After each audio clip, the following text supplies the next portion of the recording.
Greetings to Madam Chai and my fellow friends. I am Harmizi. So today I will present my case, which is entitled of female patient with biliary colic with transaminitis.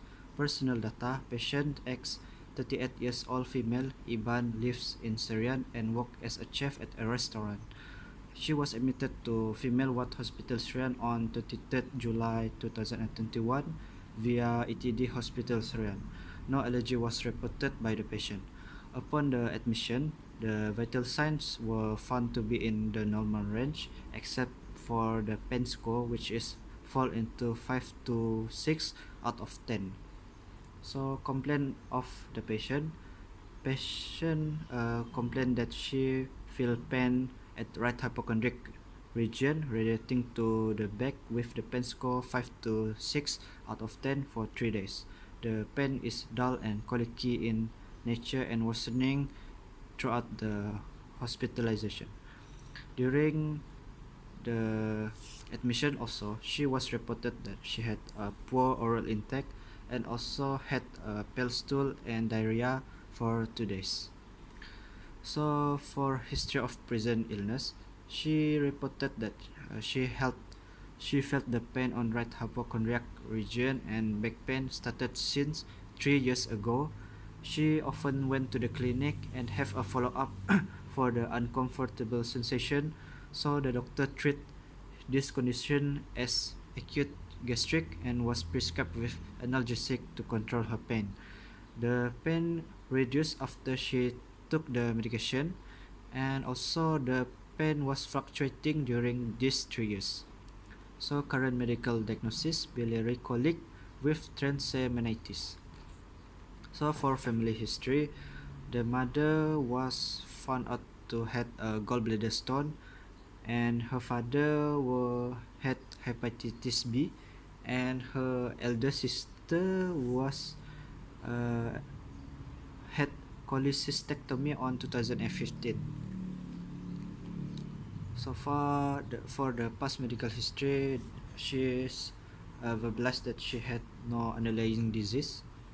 So for past surgical history, she had 3 times of cesarean section for her child on 2010, 2015, and 2017. So for physical assessment, it was done by me during the interview on 26 July. Head no dandruff, eyes no discharge, but somehow slightly yellowish sclera was seen. Nose no discharge, ears no discharge, mouth was seen to be dry, neck no thyroid enlargement, upper limb no tremor, capillary refill less than 2 seconds, lower limbs no varicose vein, no edema, the capillary refills less than 2 seconds. Patient was ambulating well and not required any assistance to perform activity of daily livings.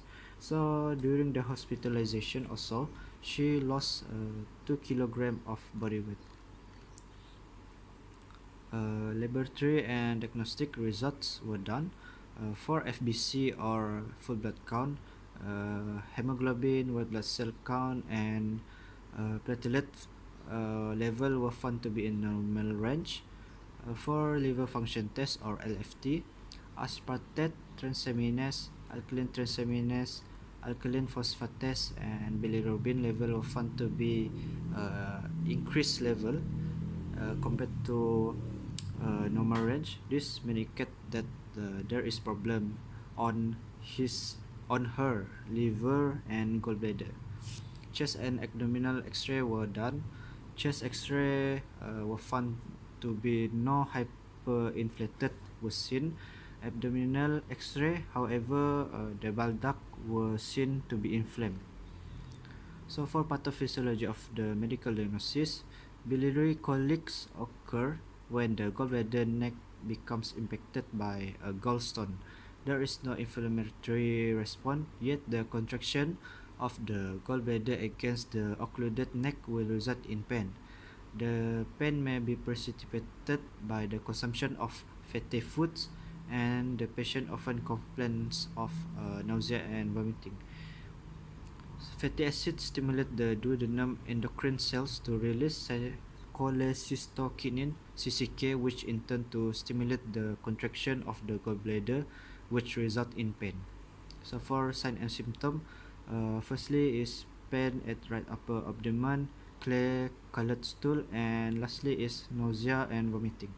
So for the patient, she was seen to have pain at right hypochondriac region and also have history of diarrhea for 2 days.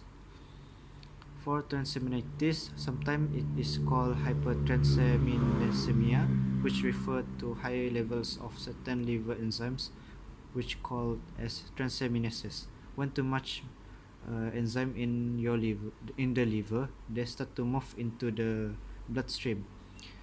ALT and AST are the most common transaminases which involve in transaminitis.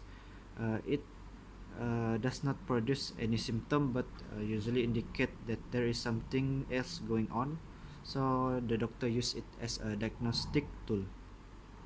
So for possible medical treatments and we try to relate it to the patient. So what are the medical treatment that the patient might have? So firstly is surgical. Cholecystectomy is surgery that removes the gallbladder. It is one of the commonly performed by the surgery in Malaysia. And then non-surgical medical treatment is extracorporeal shockwave lithotripsy. Lithotripter is a machine that generates shock wave that pass to a person. This shock wave can break the gallstones into small pieces. However, this surgical and non-surgical intervention were not done because the ultrasound hepatobiliary scintigraphy has not done yet to visualize the condition of the gallstone. So that is why this medical treatment might not have been done to the patient. So for medical and nursing management that were given to the patient throughout the hospitalization, firstly is IV Branula size 22G was administered. This is for the administration of IV fluids and medication. Also IV drip 1 liter per day normal saline. This is to replace the electrolyte to the patient. Blood tests also were done to diagnose the disease of the patient. And then for hourly vital signs monitoring were done to monitor the condition of the patient from time to time. And then lastly, chest and abdominal x-ray were done to visualize the chest and abdominal condition of the patient. Pharmacological management, there are 2 drugs that were prescribed by the doctor for the patient. Firstly is tramadol. It comes in capsule 50 mg TDS. This is to relieve moderate to moderately severe pain of the patient. And next is pantoprazole. It comes in tablet form 40 mg BD, and this is to heal acid damage to the stomach and esophagus, which helps in preventing the peptic ulcer. For nursing care plan, I have come out with 2 nursing diagnoses. Firstly is acute pain at right hypochondriac region related to presence of gallstones at the bile duct as evidenced by verbalization of pain score 5 to 6 out of 10. Secondly is imbalanced nutrients, less than body requirement related to nutritional deficit as evidenced by poor oral intake for 2 days and loss of 2 kg of body weight. For the first nursing diagnosis, which is acute pain, so the goal patient will verbalize pain score 1 to 2 out of 10 after 1 hour of intervention. Nursing intervention, assess the vital signs regularly, especially the pain score, so that immediate intervention can be made before the condition deteriorates. Secondly is give reassurance, to give the psychological support. Thirdly, teach deep breathing exercise to control anxiety and promote relaxation. Fourth, explain distraction methods such as listening to the music to distract her mind from thinking about the pain sensation. Lastly, to administer capsule tramadol 50 mg TDS or PRN as prescribed by the doctor to control the pain sensation.